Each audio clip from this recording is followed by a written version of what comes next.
Okay, thank you. Yes, Dr. Craig.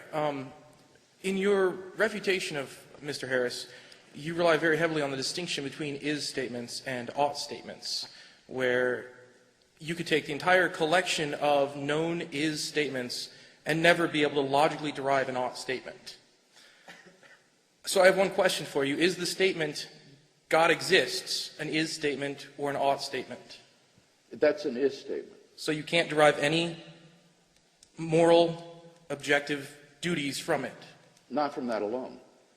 Then you have unstated premises in your argument. Well, no, I stated them clearly. I said that they're based in God's commandments and that moral obligations and duties arise in response to imperatives issued by a competent authority. And so I would see that our moral duties are grounded in the imperatives issued by the good itself.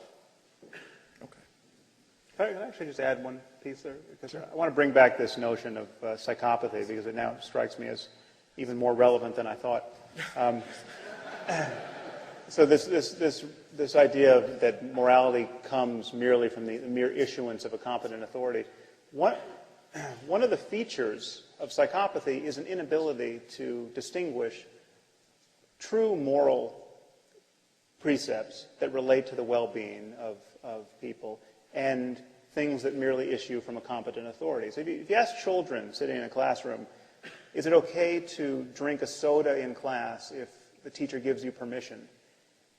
Most of them will say yes. If you ask them, is it okay to punch your neighbor in the face if the teacher gives you permission? They immediately recognize the distinction between a moral infraction and a mere conventional rule. And this is very young children. But children at risk for psychopathy don't. Children at risk for psychopathy think that rules are just given by an authority. So if the teacher tells you you can punch a child in the face, you can punch a child in the face. This is, again, I'm not accusing religious people in general of being psychopaths, but there's a psychopathic core to this moral worldview. This divine command theory that Dr. Craig is advocating suggests that if God only tells you to sacrifice your firstborn son, it is good to do it. That's where goodness comes from. And so you've got people waking up in trailer parks all over America suffering some form of mental illness that's destabilized them and made them vulnerable to this way of thinking. And there are people who kill their children thinking they're Abraham who just didn't get interrupted by an angel.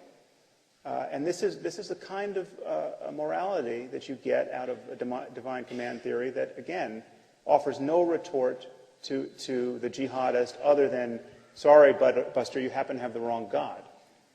But that's exactly your retort, Sam, that 30 seconds that God has not issued such a command, and therefore you're not morally obligated to do it. No, if God did, he would be evil.